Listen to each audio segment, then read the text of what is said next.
आप सभी को पता है, माय होम इंडिया के संस्थापक श्री सुनील देवधर जी यहाँ इस मंच पर हैं। आपने 1991 से 1991 से पूर्णकालीन प्रचारक के रूप में पूर्वोत्तर में अपना कार्य शुरू किया। ईशान्य भारत के लोगों को पूरे भारत में हर प्रकार की सहायता मिले, इसलिए माय होम इंडिया काम करती है। इतना ही नहीं, पूर्वोत्तर की प्रतिभाओं का, समाज सेवकों का, देशभक्तों का देश के प्रमुख शहरों में सम्मान करना, ये सुनील जी की ही कल्पना है, उन्हीं की सोच है। दिल्ली में कर्मयोगी पुरस्कार और मुंबई में ये वन इंडिया पुरस्कार प्रतिवर्ष पूर्वोत्तर की प्रतिभाओं को माय होम इंडिया द्वारा प्रदान किया जाता है। मैं अब माय होम इंडिया के संस्थापक आदरणीय श्री सुनील देवधर जी से आदरपूर्वक निवेदन करता हूं कि आप अपने विचार रखें, अपना प्रास्ताविक करें। श्री सुनील देवधर जी। मंच पर उपस्थित सिक्किम के माननीय राज्यपाल डॉक्टर लक्ष्मणाचार्य जी, चाणक्य मंडल परिवार के संस्थापक और महाराष्ट्र के एक बहुत ही उत्तुंग व्यक्तित्व डॉक्टर अविनाश धर्माधिकारी जी, आज की हमारी वीर माता जिनका हम सम्मान करने जा रहे हैं, ऐसी हमारी वान मावी जी, उनके पति, उनके सुपुत्र का नाम लाल राम है, पहले 4 अक्षर। उनको जब मैं मिला तब मैंने उनको कहा कि आपका नाम देखकर मुझे राम लला याद आता है। लाल राम है, उल्टा करेंगे तो राम लला बन जाएगा, और राम लला 22 जनवरी को विराजमान होने जा रहे हैं। तो आज हमारे पास लाल राम है हमारे सामने। हमारे श्री राम दांडेकर जी, जो माय होम इंडिया के पहले दिन से हितैषी रहे हैं, सहयोगी रहे हैं। अजीत मराठे, बचपन से हमने एक साथ शाखा में काम किया, हम दोनों प्रचारक निकले।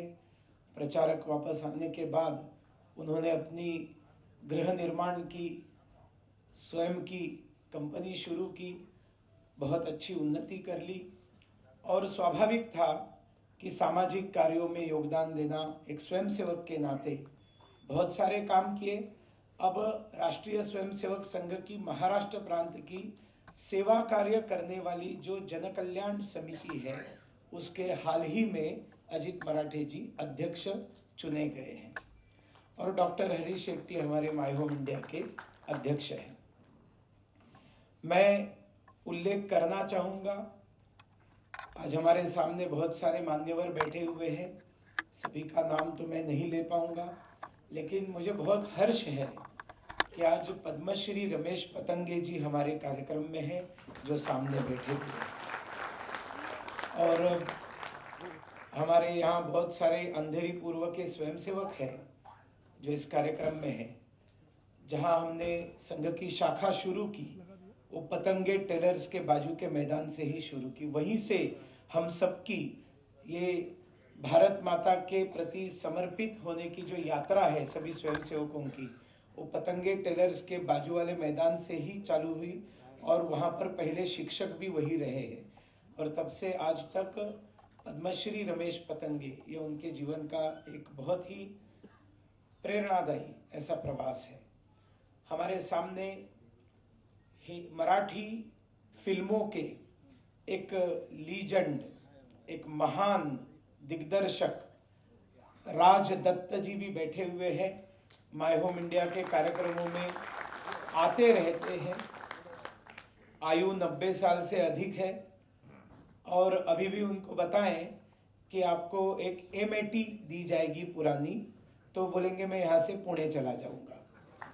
और अगर इनको कोई वाहन की व्यवस्था नहीं मिलती, उनकी बेटी अगर गाड़ी चलाकर नहीं आती, तो हम ज़रूर व्यवस्था करते, लेकिन जानकारी के लिए बताता हूँ, वो ट्रेन का टिकट निकाल कर इस उम्र में ज़रूर इस कार्यक्रम में आते।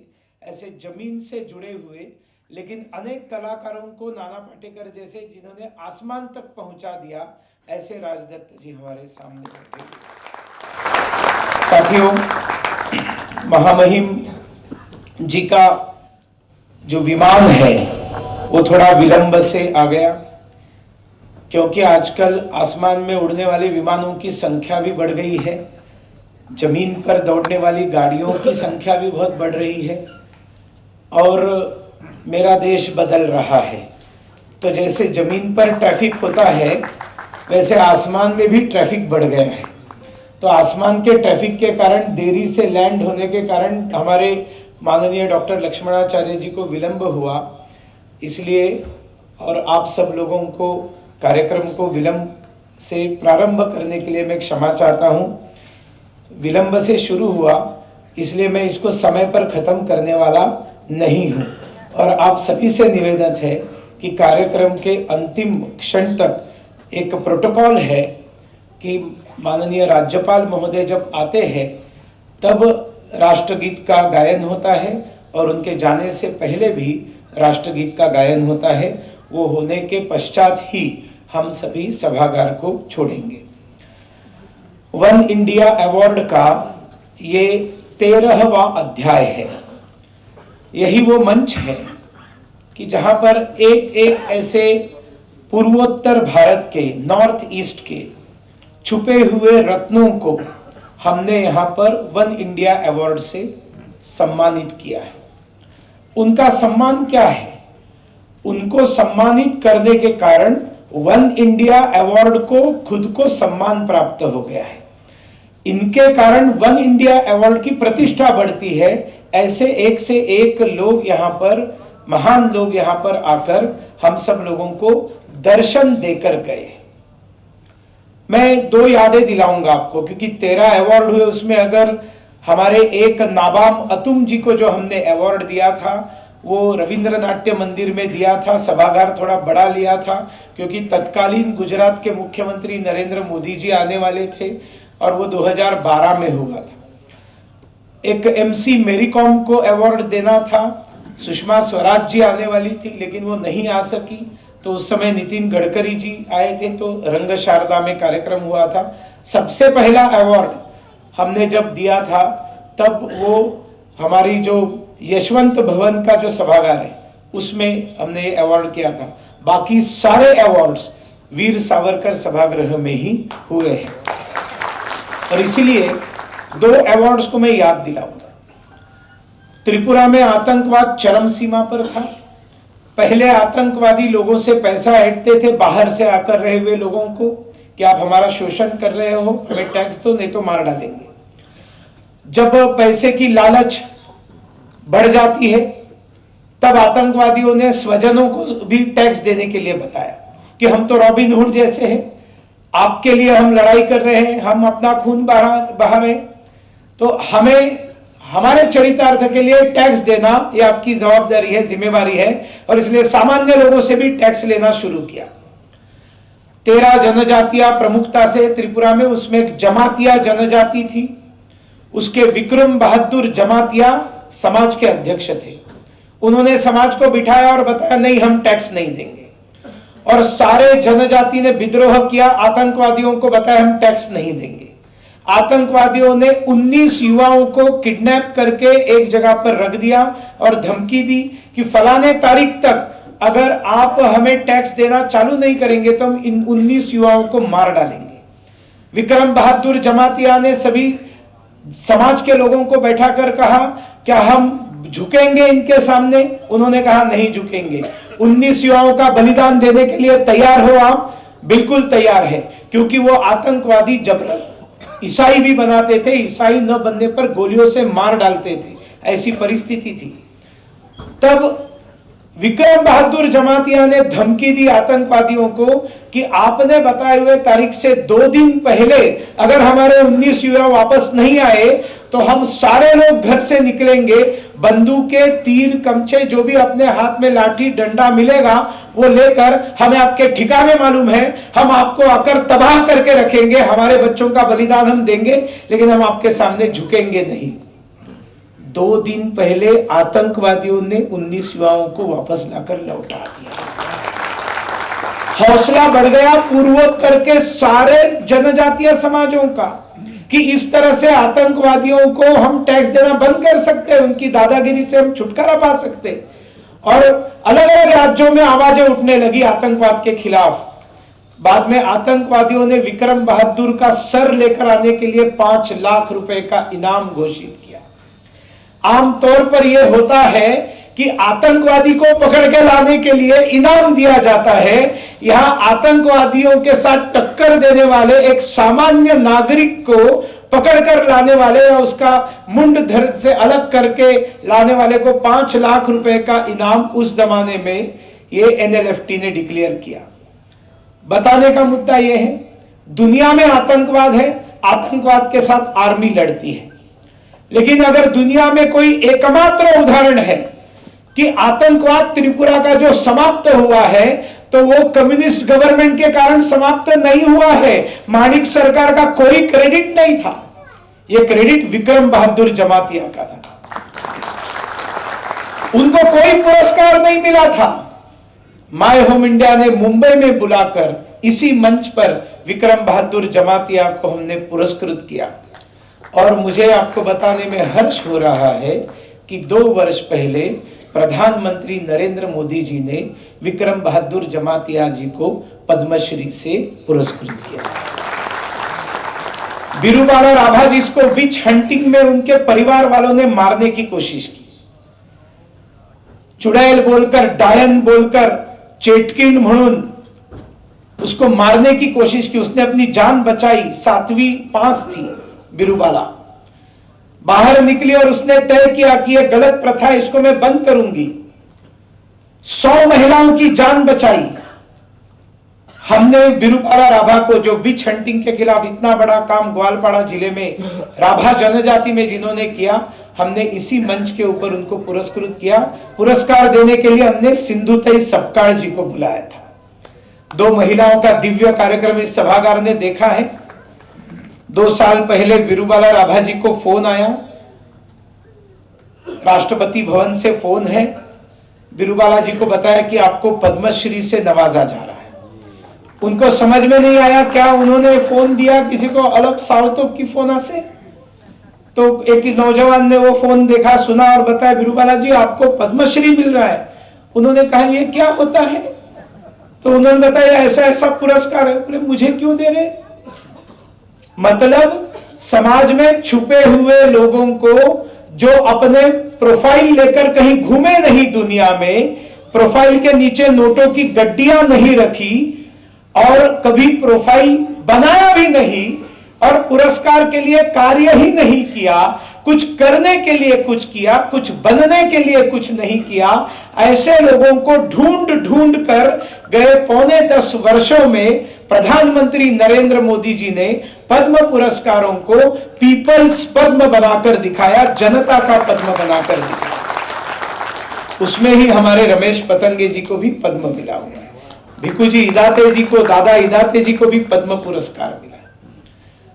पुरस्कार देना चाहिए क्योंकि उनके जीवन से हमने सीखना चाहिए। उनका जीवन एक बहुत बड़ी कादंबरी है, उनका जीवन एक बहुत बड़ा काव्य है, उनका जीवन एक मार्गदर्शक तत्व है, उनका जीवन अनेकों को प्रेरणा देता है, उनके जैसे बनने की इच्छा निर्माण होती है। फिर हमने सोचा इस बार का वन इंडिया अवार्ड हम किसको दें, तो हमारे सामने वानमावी जी का नाम आया। ये आपके सामने बैठी हुई एक वीर माता है। इनके परिवार की हिस्ट्री है, खैर डॉक्यूमेंट्री दिखाई जाएगी, उसमें सब विस्तार से होगा, मैं अपने शब्दों को अधिक लंबा नहीं करूंगा। लेकिन इनके पिता की तरफ से भी आर्मी की एक परंपरा थी, इनके पति के घर में भी आर्मी की परंपरा थी। मिजोरम में सुदूर देहात में रहने वाला यह परिवार था और यह परिवार आर्मी में कब जाने लगा, इसको सुनने से पहले आप मिजोरम क्या है उसको समझने की कोशिश कीजिए। बांबू तो आपने बहुत सुना होगा, लेकिन आपको बांबू फ्लावरिंग क्या होता है मालूम नहीं है। बांबू की 70 से अधिक प्रजातियां भारत में है। महाराष्ट्र में 3-4 हो सकती है, पूर्वोत्तर भारत में लगभग सारी की सारी है। उनमें से 2 प्रजातियां हैं जिनको 48 से 50 वर्ष के बाद फूल लगते हैं, और वो फूल जब फल बन जाते हैं और वो फल जब जमीन पर गिरते हैं तब चूहे उसको खाना शुरू करते हैं, और वो खाने के बाद चूहों की प्रजनन की शक्ति 200 गुना बढ़ जाती है, और इतनी भयंकर मात्रा में चूहों की पैदाइश हो जाती है कि वो खाएंगे क्या, जो सामने मिलेगा खा जाते हैं, घर के घर खा जाते हैं, खेत खलियान खा जाते हैं, कुछ नहीं बचता।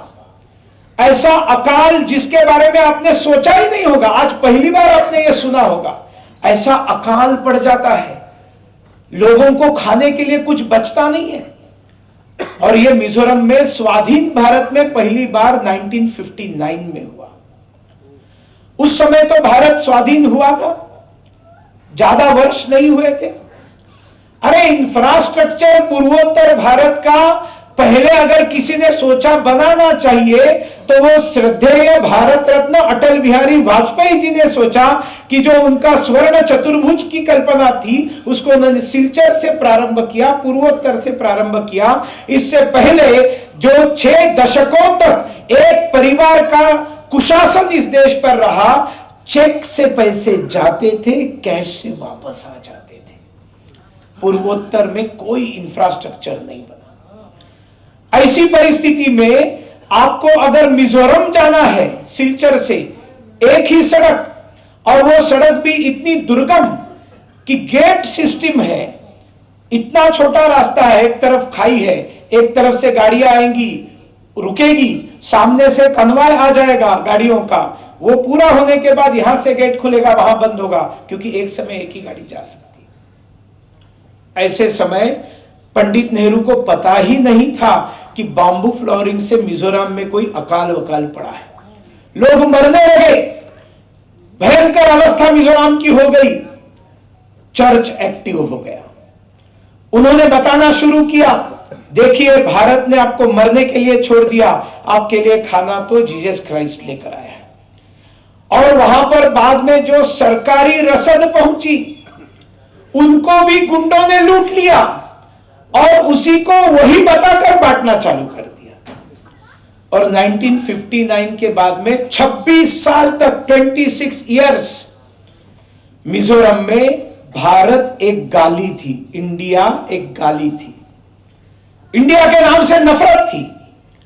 लाल डेंगा ने नेतृत्व किया आतंकवाद का, हजारों निरपराध भारत के अन्य राज्यों से आकर रहने वाले लोगों का खून बहाया।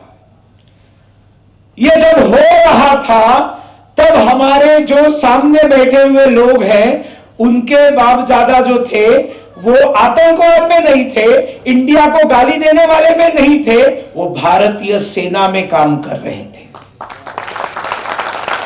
साथियों, महाराष्ट्र में सेना में भर्ती होना आसान है, गुजरात में आसान है, राजस्थान में आसान है, आंध्र प्रदेश में आसान है। मैं आंध्र का 5 वर्ष सह प्रभारी था। मिलिट्री माधवरम एक गांव है, गांव में हर व्यक्ति सेना में है और हर घर में 2-2, 3-3 लोग सेना में। ऐसा एक अजीबोगरीब एक गांव है, पूरा गांव का नाम ही है। ये सब बाकी राज्यों में सहज है, सुलभ है, संभव है। मिजोरम में जहां इंडिया के नाम से गोली मारी जाती है, आज मुझे स्वर्गवासी एकनाथ ठाकुर जी की याद आ रही है। एकनाथ ठाकुर जी सारस्वत बैंक के चेयरमैन मैनेजिंग डायरेक्टर थे और 2009 में मैं उनसे मिलने के लिए गया। अपॉइंटमेंट मिलना मुश्किल था क्योंकि मुझे कोई जानता नहीं था। एक मेरे मित्र अनिल गचके जी ने मिलाया, उन्होंने कहा 5 मिनट मिलूंगा। जैसे मैंने कहा कि मैं नॉर्थ ईस्ट के लिए काम करता हूं, एकनाथ ठाकुर जी ने सामने बिठाया और सारे जितने मीटिंग में लोग थे उनको उन्होंने कहा, अब ये युवा आपके सामने 15 मिनट नॉर्थ ईस्ट की बात बताएगा, आप सब लोग शांति से सुनिए। और उसके बाद में पहले वन इंडिया अवार्ड का मैंने उनको आमंत्रण दिया। तो वो अतिथि करके आए और वो इतना प्रेम करने लगे माय होम इंडिया पर कि वो इस संगठन के राष्ट्रीय अध्यक्ष बने, जो आज डॉक्टर हरीश शेट्टी जी हैं, एकनाथ ठाकुर जी थे। एकनाथ ठाकुर जी ने बाद में सारस्वत बैंक के माध्यम से इस वन इंडिया अवार्ड को और दिल्ली के कर्मयोगी अवार्ड को स्पॉन्सर करना शुरू किया और आज उनके सुपुत्र गौतम ठाकुर जी सारस्वत बैंक को आसमान की ऊंचाइयों पर लेकर जा रहे हैं। उन्होंने वही प्रथा कायम रखी। दिल से जुड़ाव है, दिल से जुड़ाव। क्यों पता है? क्योंकि जब स्टेट बैंक ऑफ इंडिया में ऑफिसर बन गए एकनाथ ठाकुर जी, उनका पोस्टिंग मिजोरम में हुआ और उस समय हुआ जब वहां पर इंडिया शब्द कहीं दिखाई नहीं देता था। कहीं भी इंडिया है तो उसके ऊपर टार लगा देते थे, जला देते थे, ऑफिस बंद कर देते थे। एकनाथ ठाकुर जी वहां पर पूरे 2 महीने बैठे, बताए जब तक स्टेट बैंक ऑफ इंडिया की ब्रांच यहां की मैं चालू करूंगा नहीं, तब तक मिजोरम छोड़ूंगा नहीं। और ये महाराष्ट्र का शेर मिजोरम में जाकर 2 महीने बैठकर जो बोर्ड तोड़ दिया था, जो ब्रांच बंद कर दी थी, अपनी पूरी हिम्मत और ताकत और साहस के साथ एकनाथ ठाकुर जी उस ब्रांच को शुरू करके वापस आ गए। मैं आपको माहौल बताने की कोशिश कर रहा हूं, जिस माहौल में एक महिला सोचती है कि मेरे बेटे को मैंने सेना में भर्ती करना है, और जब सेना में बेटा चला जाता है और बेटे को जब जम्मू कश्मीर में आतंकवादियों का सामना करना पड़ता है, तब एक दुष्ट गोली उस बेटे की जान ले जाती है, उसका बलिदान होता है। बलिदान होने के बाद इस मां के सामने उसका शव आता है जो तिरंगे में लिपटा हुआ है। वो तिरंगा उन्होंने अपने पास संजो के रखा हुआ है। डॉक्यूमेंट्री बनाने के लिए अभिजीत मुळे और मंदार खराड़े जो कंपेयरिंग कर रहे, वो जब इनके देहात में गए तब उन्होंने अभिमान के साथ अपने बेटे को जिस तिरंगे में लिपटा कर लाया था, वो तिरंगा उनको दिखाया, अपने घर के सामने उसका स्मारक बनाया हुआ है। बात तो आगे चल के आती है। मिजोरम के गृह मंत्री राज्य के इनके घर आते हैं और इनको कहते हैं कि आपके बेटे ने बलिदान दिया है, आपके दूसरे बेटे को हम मिजोरम पुलिस में नौकरी दे देते हैं। तब ये मां कहती है, मेरा बेटा राज्य के पुलिस में नहीं जाएगा, मेरा दूसरा बेटा भी देश के लिए लड़ने के लिए भारतीय सेना में जाएगा। तालियां बजाना आसान है साथियों, इसके लिए कलेजा चाहिए, कलेजा चाहिए। पूर्वोत्तर भारत पहले से महिलाओं का एक राज्य रहा है। मेघालय के अंदर मातृसत्ताक पद्धति है, लेकिन पूरे पूर्वोत्तर में महिला पावरफुल है। महिला ये पुरुष के साथ इक्वल डिसीजन मेकर है और थोड़ी अधिक ही वे कह सकते हैं आप। तो अवार्ड तो हमने मां को दिया है, लेकिन पिता जो है वो भी उतने ही बड़े सम्मान के हकदार है। तो सच बताए तो माता पिता दोनों को ये वन इंडिया अवार्ड समर्पित है। इनको हिंदी भाषा नहीं आती, इनको इंग्लिश भाषा नहीं आती। भले 2-3 शब्द मिजो भाषा के मैं उनके साथ बात कर सकता हूं। चिबाय कपू चिबाय, आप सब यहां आए इसलिए कलो में थोड़ी थोड़ी मैं भी बोल लेता हूं, लेकिन इनके भाषण का अनुवाद कौन करेगा? तो इनका बेटा जो आज आर्मी में अरुणाचल में पोस्टेड है, उसको भी आज हम यहां पर लेकर आए आपके सामने दिखाने के लिए कि बड़े भाई का बलिदान होने के बाद छोटा भाई भी जाकर सेना में भर्ती होता है। आप मुझे बताइए, हमारी जो आज की अवार्डी है, इनको वन इंडिया अवार्ड दिया जाना चाहिए कि नहीं? बताइए तो। आपकी तालियों से मुझे पता चलेगा कि आप कहते हैं कि इनको अवार्ड देना चाहिए। मार्गारेट एलिजाबेथ नोबल, उनका बाद में नाम बना भगिनी निवेदिता। भगिनी निवेदिता पुणे में आई चापेकर बंधुओं के मां से मिलने के लिए। क्यों? क्योंकि 2 भाइयों ने रैंड का एक जुल्मी अंग्रेज अधिकारी का वध किया, इसलिए जेल चले गए। और उनके बारे में जिसने इंफॉर्मेशन दी कि इन्होंने वध किया, ऐसे द्रविड़ बंधुओं को गोली मारकर उनको खत्म करने वाला तीसरा भाई, उसको भी जेल में डाला गया और तीनों को फांसी हो गई। जिस मां के 3 बेटे बलिदान हो गए इस देश के ऊपर, ऐसे वीर माता चापेकर बंधुओं की मां से मिलने के लिए स्वामी विवेकानंद जी की शिष्या पुणे में आई, उनसे मिलने के लिए, और कहा मां तुम्हारा दुख बांटने के लिए मैं आई हूं। मां कहती है कौन सा दुख बांटने के लिए आए हो? तुमने तुम्हारे 3 बेटे इस देश के लिए दिए, ये दुख बांटने के लिए आई हूं। तो मां कहती है तुम तो मेरा दुख जानती ही नहीं। दुख ये नहीं है कि 3 बेटों ने बलिदान दिया, दुख ये है कि इस देश पर बलिदान देने के लिए और 2 बेटे क्यों नहीं मुझे भगवान दे दिए। क्या चापेकर बंधुओं की मां और हमारी आज की जो अवॉर्डी है वानमाई, इन दोनों में समानता है कि नहीं है?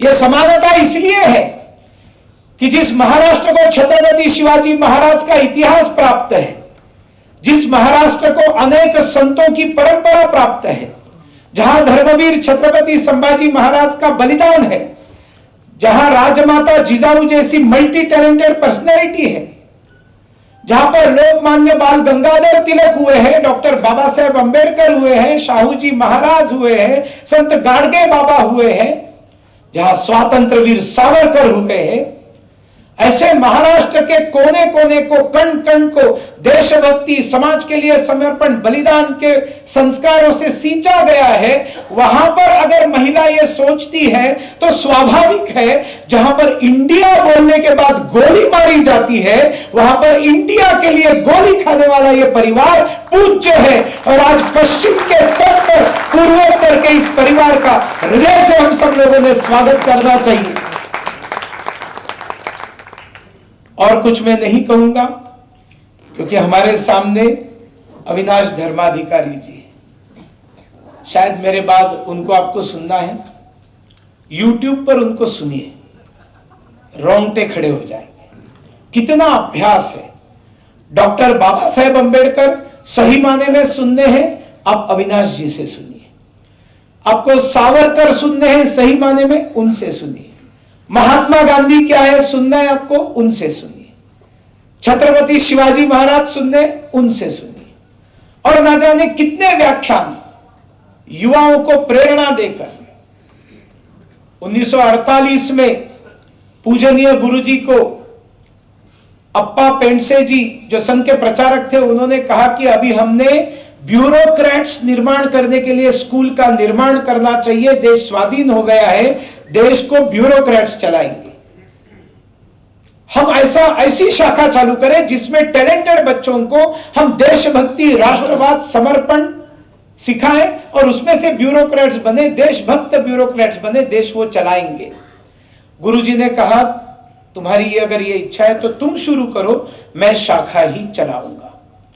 गुरुजी ने वो निर्णय लिया, इसलिए हमें प्रधानमंत्री नरेंद्र मोदी जी मिल गए। उस दैनंदिन शाखा ने हमें अटल बिहारी वाजपेयी जी को भी दिया। ऐसे ब्यूरोक्रेट्स जो उन्होंने निर्माण किए, उसमें से एक अत्यंत पवित्र, निष्कलंक और जिनको पूरी तरह से प्रामाणिक आप कह सकते हैं, ऐसे हमारे अविनाश धर्माधिकारी जी हैं। उन्होंने भी चाणक्य मित्र परिवार की स्थापना की और मेरी जानकारी के अनुसार कम से कम 900 से 1000 IAS ऑफिसर्स और लगभग 1500 से अधिक MPSC परीक्षा उत्तीर्ण करके महाराष्ट्र राज्य के शासन में सेवा देने वाले एक अर्थ से सेवाव्रती उन्होंने निर्माण किए हैं। बड़ा श्रेष्ठ काम कर रहे हैं। तो मैंने सोचा कि आज उनको भी बुलाया जाए और जो ज्ञान प्रबोधिनी से जुड़ा, जो ज्ञान प्रबोधिनी का प्रबोधक बन गया, वो स्वाभाविक पूर्वोत्तर भारत के साथ जुड़ गया। वो भी पूर्वोत्तर भारत के साथ जुड़ गए थे। हमारे सामने डॉक्टर लक्ष्मणाचार्य जी हैं, बचपन से स्वयंसेवक, और स्वयंसेवक होने के बाद जनसंघ में जाना, सरस्वती शिशु मंदिर में शिक्षक के नाते काम करना, उसके बाद में किसी आंदोलन में जनसंघ के जेल में जाना, इमरजेंसी के अंदर भूमिगत रहकर काम करना, उसके बाद में भारत विकास परिषद का काम करना, फिर भारतीय जनता पार्टी में सक्रिय होना, काशी क्षेत्र के क्षेत्रीय अध्यक्ष थे जब मुझे प्रधानमंत्री जी ने 2014 में जब वो पहली बार चुनाव लड़ रहे थे, मुझे वहां पर काम करने के लिए बुलाया था, उनका काम देखने के लिए बुलाया था। तब डॉक्टर लक्ष्मणाचार्य जी के नेतृत्व में उनके हमने स्किल्स देखे। इस देश के उपेक्षित समाज से आते हैं, लेकिन ये प्रधानमंत्री नरेंद्र मोदी जी है जो कार्यकर्ता का सम्मान रखना जानते हैं। ये जो मुख्यमंत्री बने, ये जो धक्का तंत्र है ना, ये बहुत पहले से चल रहा है। और डॉक्टर लक्ष्मणाचार्य जी को सिक्किम के माननीय राज्यपाल बनाना, ये भी एक कार्यकर्ता का सम्मान है, जमीन से जुड़े हुए समर्पित और त्यागी व्यक्ति का सम्मान है। एक लाइन उनके बारे में बताकर मैं मेरा विषय समाप्त करता हूं। इस कार्यक्रम में मिजोरम के राज्यपाल जी हरि बाबू जी को आना था। हरि बाबू जी से मेरी मित्रता है क्योंकि मैं आंध्र का 5 वर्ष सह प्रभारी था और पहले वो आंध्र प्रदेश के अध्यक्ष थे, विशाखापट्टनम से सांसद थे।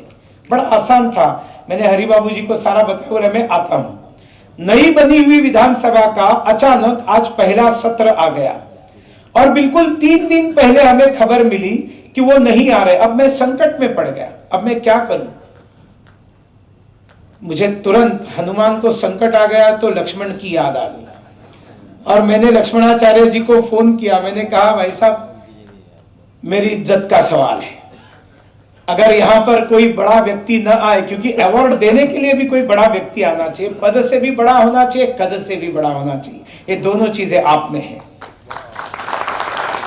आपका आज मथुरा में जाना था भगवान के दर्शन के लिए, उन्होंने क्या उत्तर दिया मालूम है?